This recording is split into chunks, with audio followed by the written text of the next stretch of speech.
EFAE, Escuela de Formación de Asuntos Étnicos, y en esa escuela se da una materia que es etnomayordomía, pero hay otra materia que se llama sexualidad étnica o etnosexología, y lo que se hace en esa materia se explica las diferentes formas de relaciones sexuales que hay entre las etnias. Un ejemplo sencillo: ¿sabía usted que hay una etnia en Colombia que cuando las niñas nacen les queman el clítoris a las niñas o se los cortan? Y ellos tienen un pensamiento y dicen que es para que la mujer no tenga ningún sentir, ninguna emoción en la relación sexual, y entonces así van a ser fieles. Hay otra etnia que también a las niñas, cuando ya se desarrollan y tienen su primera menstruación o su primer periodo, pues entonces hay un mamo, se le llama de esa manera, que es como la persona que gobierna la etnia, y entonces esa persona la viola, y que para prepararla supuestamente para el matrimonio, pero eso es algo degenerado que en medio de sus tradiciones, porque la cultura, el evangelio no culturiza, no cambia la cultura, pero sí las tradiciones.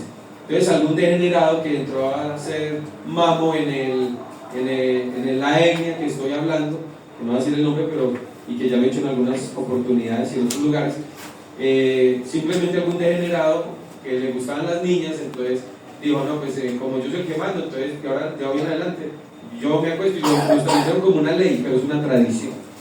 Entonces, y nosotros sabemos que eso es fornicación, eso es violación y es pecado delante de Dios. Entonces, hay costumbres que así lo hagan entre la etnia.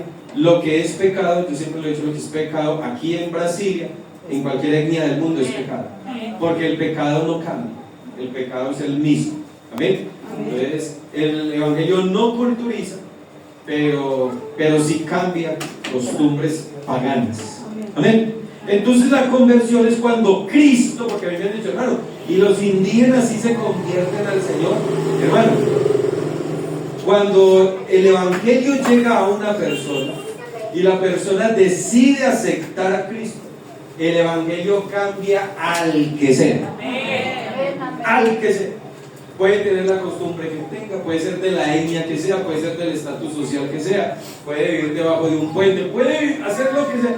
Hermano, el evangelio, cuando la gente, por eso la Biblia dice, ir por todo el mundo y predicar el evangelio a todas las personas, a todas las personas, y el que creyera y fuera bautizado. O sea, si la persona le abre el corazón a Cristo y decide obedecerle, hermano, el evangelio cambia al que sea. Usted me dice, ay hermano, aquí en Colombia hubo un violador que fue muy famoso, y alguien podría decir, no, y es que Dios no cambia. Hermano, sería quitarle poder a Dios.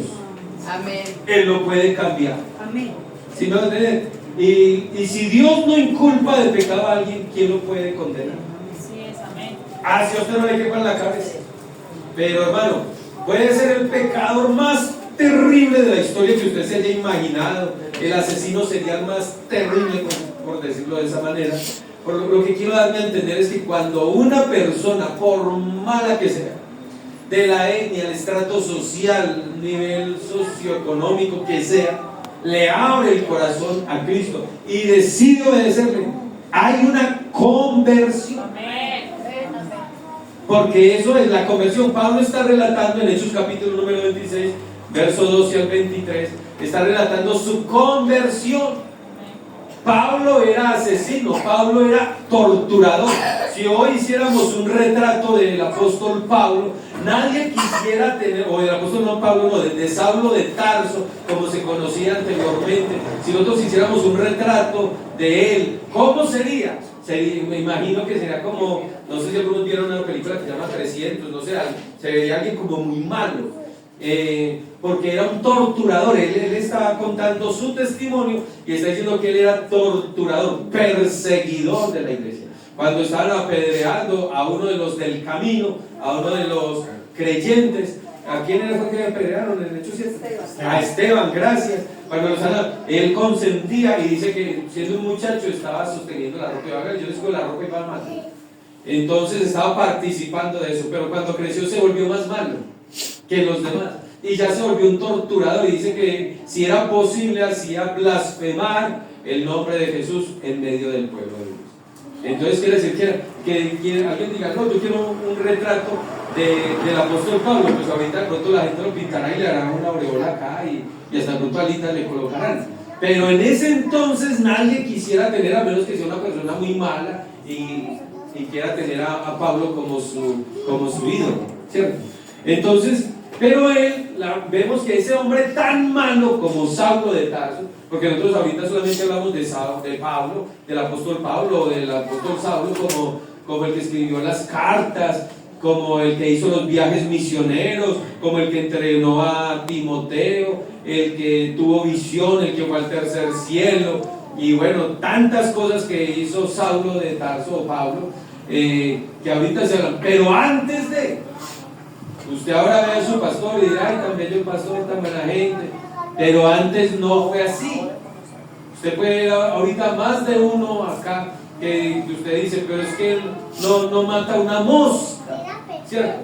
Pero ¿cómo eran antes? ¿Cómo era su situación antes? Entonces lo mismo sucede con Saulo de Tarso. Entonces él que está relatando su conversión. Entonces la conversión es un cambio. Yo pensaría, yo pienso que sería un cambio desde la psiquis, desde el pensamiento. Porque, hermano, cuando usted conoce del Señor Jesús, hay cosas que usted hacía que usted creía que estaban bien hechas.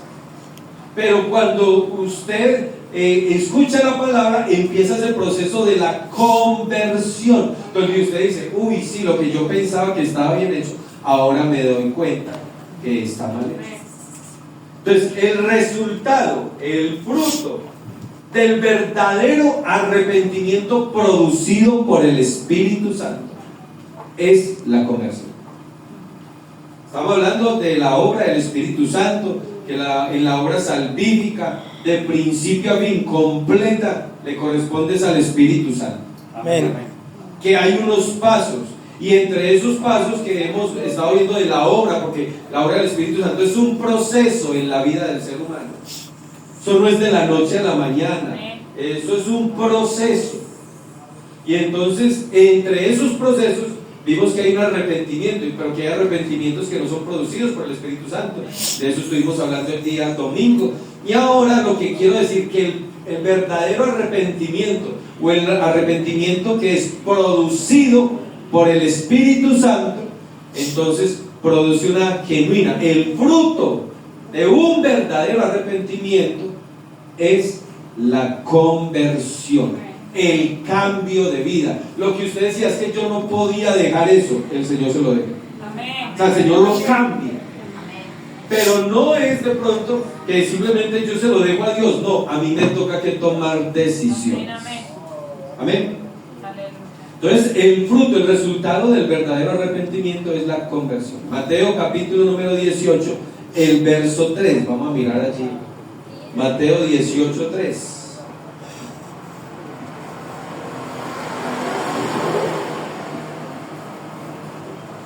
Felicito a los que están tomando apuntes. Que después en su casa usted pueda nuevamente darle un repaso a la lección de hoy, que es la conversión. Yo creo que en el poco tiempo que llevo pastoreándoles, ustedes se han dado cuenta que a mí me gusta mucho usar los contextos para dar la explicación de los textos. Mateo 18:3 no va a ser la excepción. Y dijo, de cierto os digo que si no nos volvemos, o si ustedes le están diciendo, ahorita miramos aquí les dice, si no os volvéis y os hacéis como niños, no entraréis en el reino de los cielos. ¿A quién les está hablando Cristo? A los discípulos. Bueno, muy bien.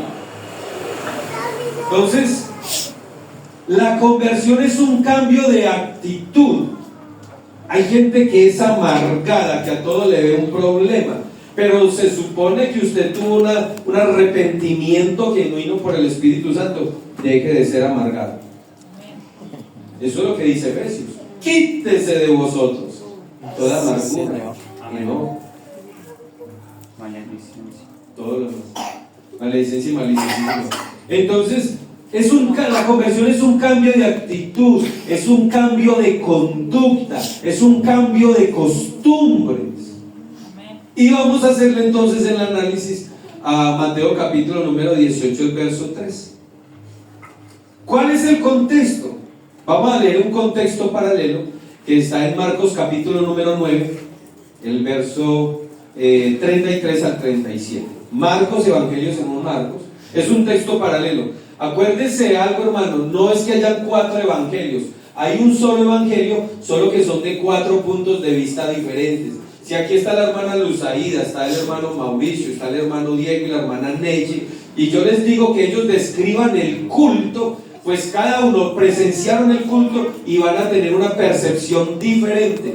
Entonces, el evangelio de Mateo, Marcos, Lucas y Juan, no es que sean 4 evangelios, es un único evangelio, desde 4 puntos de vista diferentes. Marcos capítulo número 9, el verso 33 al 37, y dice así: y llegó a Capernaum, y cuando estuvo en casa le preguntó: ¿qué disputabais entre vosotros en el camino? Mas ellos callaron, porque en el camino habían peleado entre sí quién había de ser el mayor. Continuemos. Entonces él se sentó y llamó a los 12. ¿A quién les está hablando? ¿A quién llamó? A los 12. Y les dijo: si alguno quiere ser el primero, será el postrero de todos y el servidor de todos. Si usted quiere ser el primero, hermano, usted tiene que aprender a ser el último. Eso es lo que le está diciendo. Amén. ¿Y tomó a quién? Y tomó a un niño como ejemplo y lo puso en medio de ellos, y tomándole en sus brazos les dijo. ¿A quiénes les dijo?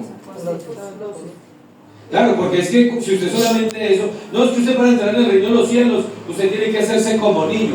Entonces, ¿qué? Tengo que empezar a hacer berrinches acá, me orino en los pantalones, me hago popó en los calzoncillos. Yo tengo que leer el contexto, o me vuelvo a tomar tetero. Sí, uno tiene que leer el contexto y saber de qué están hablando. Sí, me toca volver a ser como niños, pero ¿cómo es un niño? Entonces la gente dice: no, pues el niño hace pataleta, el niño hace chichi, hace popó, y no se limpia, no se baña bien, pero todo eso. Entonces, ¿sabes que tenemos que volvernos así para...? No. Eso no es lo que está diciendo la Escritura. Mire lo que está diciendo: y tomó a un niño y lo puso en medio de ellos para colocarlo como ejemplo, y tomándole en sus brazos les dijo: el que reciba en mi nombre a este niño como este, a un niño como este, me recibe a mí, y el que a mí me recibe, no me recibe a mí, sino al que me envió. Entonces ahí en ese verso 34, ellos se quedaron callados. El contexto es que había una discrepancia, una discusión entre los discípulos para saber quién era el mayor de ellos. Si se acuerda que vino una mamá y le dijo: Jesús, lo que pasa es que yo tengo una petición para usted. La petición es que uno de mis hijos esté en su trono, al lado derecho, y el otro a su lado izquierdo, o a su lado izquierdo. Entonces los discípulos se dieron cuenta de eso y ellos empezaron a discutir entre ellos por pretenciosos, se enojaron por eso. Esos son los contextos de lo que están hablando. Entonces ese contexto era porque había una discrepancia, una discusión entre los discípulos para saber quién era el mayor. El verso 34 dice: mas ellos se quedaron callados, porque en el camino habían disputado entre sí quién había de ser el mayor. Así que el contexto es una contienda por las pretensiones de ser el más importante en el reino de los cielos. Porque como ellos sabían, ¿cuál era lo que ellos conocían para hacer? Por ejemplo, hermano, perdóneme, pero Jerusalén, qué bonita eres, calles de oro, mar de cristal. ¿Usted sí cree que vamos a caminar por calles de oro? ¿Usted sí cree que vamos a echar baño en un baño de cristal? No, el escritor toma su entorno, lo que él conoce, algo que brilla como el oro, y él dice, claro, él comparó a lo que él conocía. Así como estábamos explicando en estos días en el devocional, que cuando dice que caen las estrellas, hermano, nosotros sabemos científicamente que si una estrella cae en la tierra, la destroza totalmente. Entonces las estrellas no pueden caer. Entonces uno dice, bueno, entonces el escritor, ¿qué es lo que estaba pensando? ¿Qué es lo que estaba viendo? Él simplemente estaba comparando. ¿Qué comparaba? Él veía una estrella. Pero ahora el Señor le muestra una visión, y en ese entonces no habían los misiles que vemos ahora, el domo de hierro que tiene Israel. Ustedes han visto las noticias, que llega el misil y parece una estrella cayendo y se estalla en el aire. Entonces, claro, ahora cobra sentido, pero antes no había sentido. Entonces, ¿él qué hace? Compara, el escritor compara con algo que está en su entorno de una visión que está. Así es que sí será que caminaremos. Hermanos, que vamos a caminar en calles de oro. Hermano, pues váyanse para Segovia, una mina, y ahí hay oro por el piso. Me invitaron a esa predica y la gente salía por la noche y a barrer, y yo, hermano, porque la gente es tan juiciosa. Decían, hermano, es que aquí pasan los carros con oro, y entonces la gente sale y barre, y yo no sabía eso. Entonces, si usted quiere caminar en calles de oro, pues hace para Segovia y ya llegó. Sí me hago entender. Entonces, claro, es muy importante ese, porque es que lo que ellos conocían era cómo se reinaba en Roma. Entonces, claro, había un gobernador o había un emperador, y el que estaba al lado derecho y al lado izquierdo eran los segundos al mando. Entonces eso era lo que ellos querían saber. Bueno, ¿quién va a ser el más grande en el reino de los cielos? Y ese es el contexto. Entonces, para entrar en el reino de los cielos no necesitamos, lo que él está diciendo ahí es no ser pretenciosos. Ese es el contexto. No ser pretenciosos, creer que somos merecedores de la salvación, que es por nuestra justicia, porque es que yo soy muy bueno. Eso es lo que cuando él está comparando, si usted quiere entrar en el reino de los cielos, tiene que hacerse como un niño. Yo me doy cuenta que el niño no es pretencioso. Y eso es lo que el Señor está diciendo. Entonces, de acuerdo al contexto, ¿cómo es un niño? Ya sabemos que no podemos hablar de berrinche, de nada de eso, porque ese no es el contexto. Pero de acuerdo al contexto, entonces, por favor, quisiera escucharnos, ¿cómo es un niño? Sincero. Inocente, ¿qué más? Sincero. Humilde, sincero. Pelean ahorita entre niños y después están jugando como si nada. Se les olvidó. Y los papás se metieron en la discusión y terminan dejándose de hablar por un montón de años. Dicen la verdad. Entonces ese contexto inmediato nos habla de que nosotros no debemos de ser pretenciosos, porque la pelea que ellos tenían era para saber quién era el mayor, la discusión que tenían. Entonces él les está diciendo, bueno, no los quiero, porque él les dice cuál es la pelea que tienen. Usted quiere entrar en los cielos, vuélvase como un niño, porque el niño no guarda rencor. El niño, usted le da la pelita ahí chiquitito y después viene, papi, te quiero mucho, mami. Y eso, papi, yo me pego. Un niño, un infante no tiene sus propios recursos para sostenerse. Es dependiente. Entonces yo no puedo decir, no, es que yo tengo que entrar en el reino de los cielos como un niño porque el niño es inocente. No. Yo tengo que tomar ese contexto de lo que está hablando. Y un niño no se mueve por sus propios recursos para su sostenimiento. Y así es la vida cristiana, hermano. ¿Qué quiere Dios? Hermano, que usted se arroje a las manos de Él. ¿O qué quiere Jesús? Que usted se arroje a las manos de Él. Amén. Que usted diga, yo no soy pretencioso, yo no puedo responder por mí mismo. Tengo que aprender a depender de Dios. No se eche cargas más grandes de las que usted pueda llevar. Porque ¿para qué está el Evangelio? El Evangelio está para colocarlo a usted a vivir, como decía la vicepresidenta, a vivir sabroso. Y no es a darle plata ni a viajar en helicóptero. No. Ahí lo que está diciendo realmente el Evangelio es gozo y paz en el Espíritu. Que usted pueda tener dificultades, hermano, que se le vengan las montañas más grandes. Hermano, ¿qué es más importante que la vida?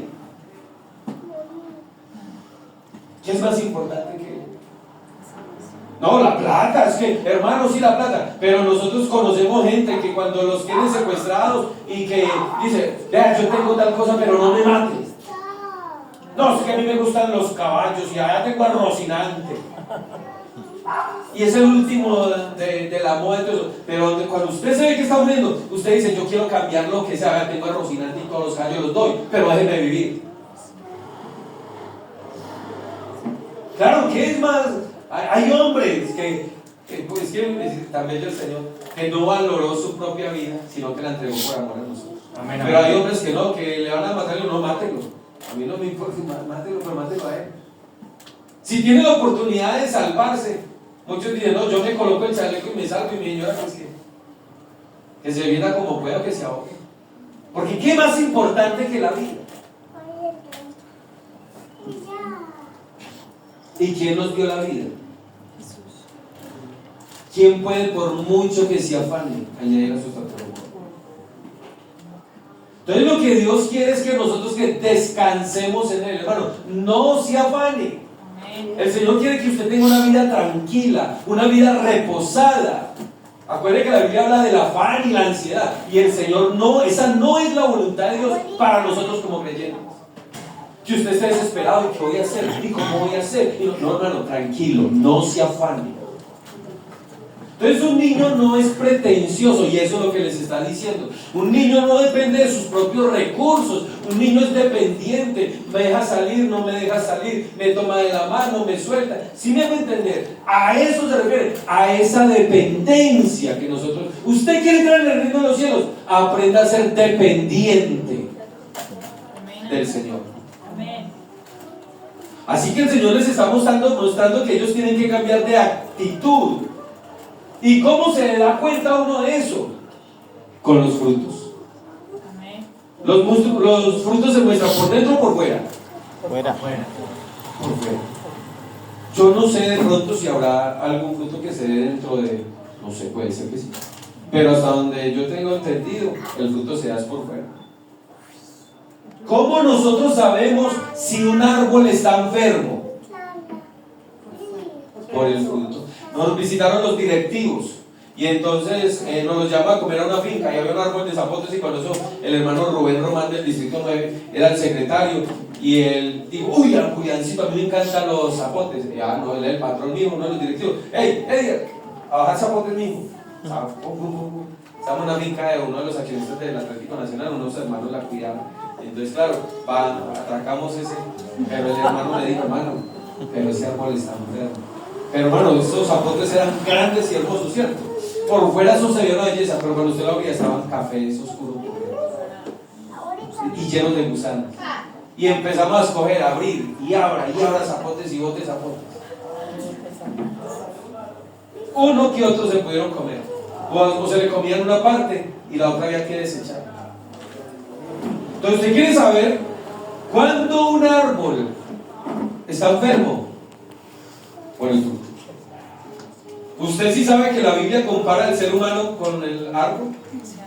Amén. El árbol será como árbol plantado, hablando del ser humano. Será como árbol plantado junto a corrientes que da su fruto en su tiempo, su no cae, y todo lo que hace prosperar. Así es que la Biblia compara al ser humano con la madera, compara al ser humano con un árbol. Y aquí también nos están diciendo que por ese fruto nos van a conocer. Así que la forma en que usted reacciona, esto es vida cristiana, hermano. Así que la forma en que usted reacciona a los problemas, nos vamos a dar cuenta si usted está enfermo espiritualmente o no. Amén. Si usted es del que se desespera, ay, no, ¿qué voy a hacer? Que no me pastores lleguen. Usted está enfermo. No, hermano, a lo duro se le hace duro. Y si Dios está conmigo, somos mayoría. Amén. Y dijo Job, aunque él me matare, y le había quitado sus 10 hijos, le había quitado todo lo que tenía de ganado, le había quitado todos sus siervos y sus riquezas, le había tocado con su salud por medio de la enfermedad, y ahora hasta la mujer está en contra de él. ¿Y qué dijo Job? Aunque él me matare, En el esperar. Yo no sé si usted es capaz de dar la vida por su señora o por su esposo, pero yo creo que muchas damas acá serían capaces de dar la vida por un hijo. Amén. Amén. Aquí muchos podríamos decir, yo doy la vida por un hijo. Perdón, hijita, sí, tranquila, no sé, para terminar. Sí. Entonces, yo creo que muchos podrían dar acá la vida por un hijo. ¿Y qué le pidió Dios al amigo de él, Abraham? ¿Le pidió qué? Sacrifíquelo, pero no solamente sacrifíquelo, dice, ofrezcalo en holocausto. Usted sí sabe que es ofrecer el holocausto. Lo tenían que degollar. Y después de que lo degollaron, lo tenían que quemar. ¿No le pareció una escena muy desgarradora? Y este hombre madruga a obedecerle a Dios. Por eso, el padre de la fe. Vean, hermanos, esa es la vida cristiana. Y es la dependencia. No ser pretenciosos.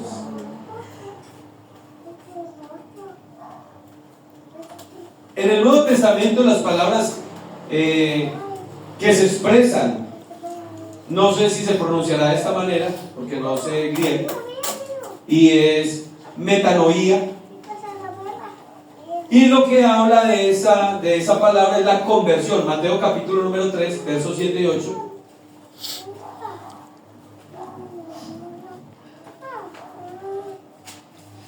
Dice, al ver él que muchos de los fariseos, de quien aquí cuando dice él, ¿quién será él? Jesús. No, Juan el Bautista. Al ver él que muchos de los fariseos y de los saduceos venían a su bautismo, les decía, generación de víboras. Sí, pues. ¿Quién nos enseñó a huir de la ira venidera?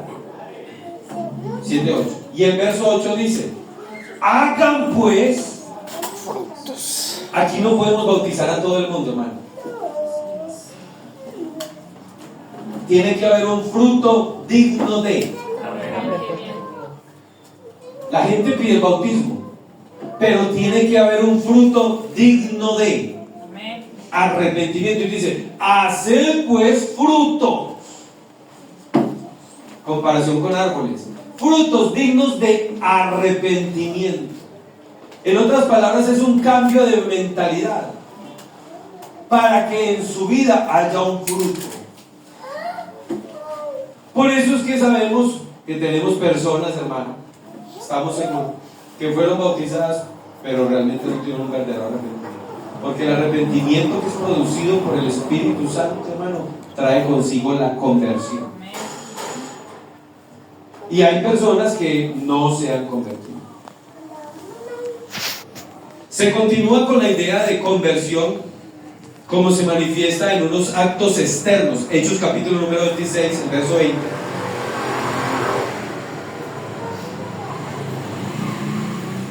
Porque, hermano, la fe sin obras es muerta. Pero es la fe. ¿Cuál es la base de la fe? Usted ya tiene la fe en Cristo. Muéstreme su fe a través de las obras. ¿Cómo usted se comporta como creyente?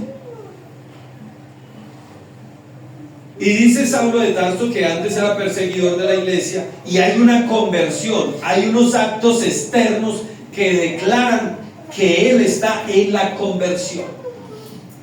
Y dice, sino que anuncié primeramente a los que están en Damasco y Jerusalén y por toda la tierra de Judea y a los gentiles que se arrepintiesen y se convirtiesen, o sea, que tuvieran un cambio de conducta propia, cambiar el comportamiento, cambiar creencias personales. Dice que se convirtiesen a Dios haciendo obras dignas de arrepentimiento. ¿Cómo se conoce un cristiano? ¿Qué dicen ustedes? En el fuego. En el fuego. ¿Cómo se conoce un cristiano? Sí, en la prueba. ¿Cómo se conoce un cristiano? En su forma de vivir. No podemos ser unos acá en la congregación y otros en la casa. Si usted aquí es una mansa paloma en su casa, tiene que ser una doble mansa paloma. Porque es que en la casa es donde yo levanto la voz. Aquí al pastor lo respetamos y ahí no, ministro, lo que usted diga. Pero llegamos a la casa y es otra situación diferente.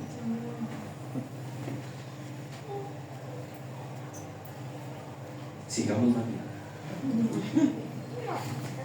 Hermano, la conversión es la vuelta de algo hacia algo. ¿Cómo así? Sí, la conversión es esto. Mírenme acá por favor un momentico. La conversión es esto. Yo estoy mirando al frente. La conversión es esto. Usted antes estaba mirando hacia el reino de las tinieblas. La conversión es, ahora miro hacia el Señor.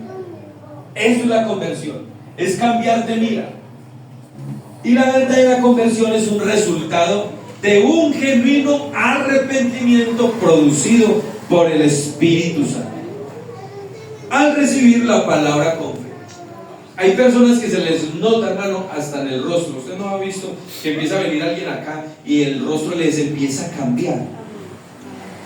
Amén. Todo eso es fruto.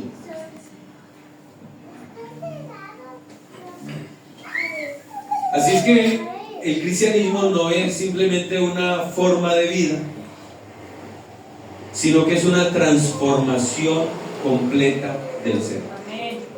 Todo Dios se lo cambia a uno. No es un estilo de vida. Yo decidí adoptar este estilo de vida. Yo en algún momento fui punquero, entonces usaba la chaqueta de cuero, el pantalón y todo me vestía de negro y me colocaba botas con punta de acero y vamos a dar pata porque uno adopta un estilo. Los emo que se tapan un ojo, la gente adopta un estilo de vida, pero eso no es el cristianismo. No es adoptar. No, yo vengo a culto, me coloco la falda larga, no me he hecho nada de maquillaje, me quito los aritos, cargo una Biblia, voy a culto, me levanto al devocional. El cristianismo no es un estilo de vida, es una transformación completa que el Espíritu Santo hace en el ser. Y cuando digo en el ser, es toda la parte integral del hombre. La Biblia dice que el ser humano se compone de ¿qué? De alma, de cuerpo y de espíritu. Entonces todo, desde su pensamiento el Señor se lo cambia. Desde su, no, chinos, ¿qué sabe qué pasa? Es que no, yo hablo así y yo me convertí en la Biblia, pues yo sigo hablando así con él. No, hermano, Dios lo cambia a uno por completo. A uno a veces se le salen por ahí sus bobadas, pero eso no tiene que ser el pan de cada día. El Señor a uno lo cambia. Esa es la conversión. Segunda carta a los Corintios, capítulo número 3, verso 18. Dice, por tanto, escuche este que es tan importante. Por tanto, nosotros todos, mirando a cara descubierta como en un espejo la gloria del Señor, somos ¿qué? ¿Cómo dice? La gloria del Señor. ¿Somos qué? Transformados. Escuchen lo que dice. Somos transformados. O sea, en otras palabras, significa un cambio de forma. Y somos transformados de gloria en gloria. Habla de un nivel de gloria a otro nivel de gloria. No es que yo peco y rezo y empato. No. Está hablando de un nivel de gloria donde usted cada vez va creciendo más. Antes reaccionaba de cierta manera, ya no. Y usted empieza a trabajar también en usted mismo, porque el Señor a usted le da algo que llama el dominio propio. Y el dominio propio es ser dueño de mis decisiones, dueño de mis acciones. Yo ya no me muevo porque el diablo me dice que me mueva. No, yo soy dueño de mis decisiones. Yo ya no soy un esclavo. Amén. Y ahí es donde yo tengo que trabajar en mí. Y dice, de gloria en gloria, en la misma imagen. O sea, entre más contemplas a Jesús por medio de su palabra, más te vas a parecer a Jesús. Vas a tomar decisiones como el Señor las tomaría. Gloria al nombre de Jesús. Efesios capítulo número 4, verso 13. Efesios capítulo número 4, el verso 13. ¿A dónde le estamos apuntando? ¿A qué le apuntamos nosotros como cristianos? ¿Cuál es la mira? Aquí lo dice. Efesios capítulo número 4, el verso 13. Hasta que todos lleguemos a la unidad de la fe. Aquí tenemos que tener, aquí no tenemos varias fe, hermano. Aquí tenemos una fe y todos tenemos que tener una unanimidad también en la fe. Amén, amén. No que son dos de, no.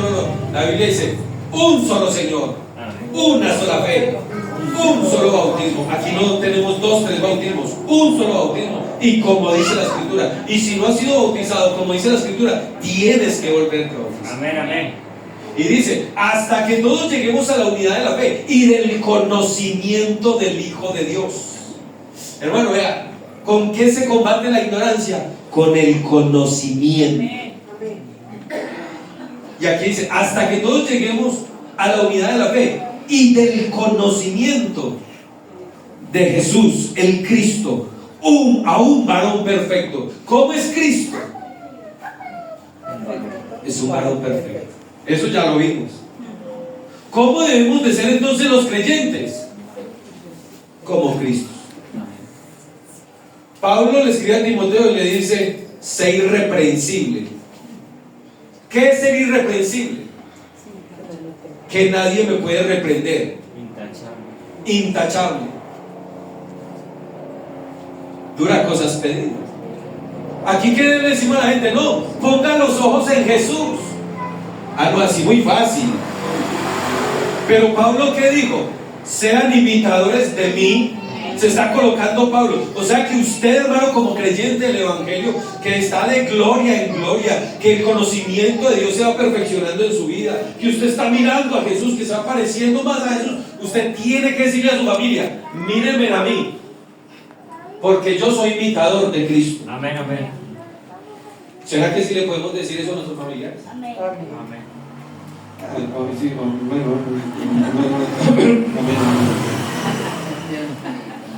Sí, es que ese es el punto, hermano. No, hermano, es que me provocó, es que me dijo, es que no sé. Sí, pero nosotros tenemos que presentarnos como ejemplo. Eso es, hasta que todos lleguemos a la unidad de la fe y del conocimiento de Jesucristo, a un varón perfecto, a la medida de la estatura, la plenitud de Cristo. ¿Y cómo todo eso? Por el Espíritu del Señor.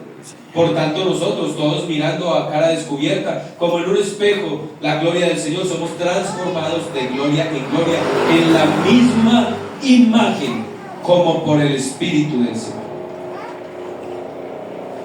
Así que el Nuevo Testamento nos muestra a nosotros que la conversión no es pasiva, es activa, es dinámica. La conversión no es pasiva. Es algo, la conversión es algo que se tiene y es algo que se siente. Es algo dinámico, es algo que se hace. Si alguien quiere ser bautizado, tiene que hacer frutos dignos de arrepentimiento. Romanos capítulo número 6, verso 1. Ay, y yo es que no, este es cortito. Se emociona donde se emociona. Hermano, si estás perseverando, vea, hermano, es que dicen por ahí que la práctica hace a quién? Al maestro. Al maestro. ¿Sabes yo por qué no soy tan bueno para el piano? Porque yo nunca practico. Pero si yo me dedicara al piano, sería un maestro en el piano. La práctica hace al maestro. Creo yo que ustedes que tienen la quesera deben de tener gente que ya tienen la experticia, la pericia para eso. Para que me coloquen la mía. ¿Por qué? Porque todos los días lo están practicando. Ustedes que arreglan lavadoras, vino el hermano Mauricio a ayudarnos con la lavadora. Y él dijo, no, hermano, hagámosle esto, no le cambiemos tal cosa, hágalo. Y quedó funcionando una nave eso. Qué calidad, no se nos ha dañado, gracias a Dios. Y queda la ropa otra vez limpiecita porque estaba quedando sucia. La práctica, la experiencia. Entonces, ¿qué es el pecado y qué es lo que condena al hombre? La práctica del pecado, no el pecado en sí. ¿Cómo así, pastor? Sí, usted se puede equivocar. Porque la Biblia dice, si decimos, dice Juan, y Juan tuvo la revelación del Apocalipsis, vio al Señor, y dice, si decimos, se está incluyendo que no hemos pecado. La verdad no está en nosotros. Aquí todos nos hemos equivocado. El problema es la práctica. El problema es reincidir en el pecado. Si estás perseverando en el pecado, no has tenido un arrepentimiento de corazón por el Espíritu. ¿Por qué? Porque no hay un cambio en ti. Romanos 6:1. Y con este termino, con este texto. ¿Qué pues diremos? Dice el apóstol Pablo. Continuaremos, perseveraremos en el pecado para que la gracia abunde. Verso 2 dice, de ninguna manera. Porque los que hemos muerto al pecado, explíqueme eso. ¿Cómo viviremos aún en él? Dice el apóstol. Pues que ustedes no saben que todos los que hemos sido bautizados en Cristo Jesús, hemos sido bautizados en su muerte. Porque somos sepultados juntamente con él para muerte por el bautismo, a fin de que como Cristo resucitó de los muertos por la gloria del Padre, así también nosotros ¿qué? Andemos en vida nueva. Eso es conversión. Deje las cosas pasadas, hermano. Despójese, suelte las cosas pasadas. Antes éramos unos iracundos, ahora no podemos ser iracundos. ¿Por qué? Porque en nosotros opera el Espíritu Santo. Y yo tengo que demostrar que tengo este arrepentimiento producido por el Espíritu Santo. Colosenses capítulo número 3, verso 1 al 4. Colosenses 3, 1 al 4 dice: si pues habéis resucitado. Hermano, para que alguien resucite tiene que haber muerto. Lázaro de fuera, uy, Lázaro resucitó. Si resucitó es que porque primero se murió. Entonces por eso está diciendo, si habéis resucitado, o sea que está diciendo, quiere decir que si usted resucitó es porque usted primero murió al pecado. Eso es lo que está diciendo ahí. Y dice, pues si habéis resucitado con Cristo, buscad las cosas de arriba. Eso le corresponde a quien, a Dios o a usted. A usted. Busque las cosas de arriba, donde está Cristo sentado a la diestra de Dios. Por verso 2. Poned la mira en las cosas de arriba, no en las de la tierra. Gloria a Dios por el negocio que lo tienen acá. Pero no coloque su mirada en eso. Su mirada tiene que estar en el galardón. Su mirada tiene que estar en el premio, en la salvación, en la meta. Acuérdense que nuestra ciudadanía no es terrenal, es celestial. Y poned la mirada en las cosas de arriba y no en las de la tierra, porque habéis muerto. Y vuestra vida, cuando usted muere, se esconde en Cristo, o con Cristo en Dios. Cuando Cristo, vuestra vida, se manifieste, entonces vosotros también seréis manifestados con Él en gloria. Entonces la conversión es activa y no pasiva. Tiene que haber un cambio en la persona. No, hermano, yo me voy a hacer bautizar para seguir igual. No te bautizamos, yo no te bautizo. Pero de otro que necesite llenar el saloncito, pero a mí no me interesa. Y usted, si fue bautizado, si yo le invito en el nombre de Jesús para que se arrepienta. Para que se arrepienta y abandone el pecado. No contemple el pecado, no se vuelva un esclavo del pecado. Vivir en santidad si se puede. Vivir en comunión con Dios si se puede. Y no es por su fuerza. Él, el que es todopoderoso, es capaz de guardarnos sin caída. Él nos puede reservar puros para Él. Solamente es que usted tome la decisión es suya. Entonces, hacer frutos dignos de arrepentimiento. Colóquese por favor sobre sus pies.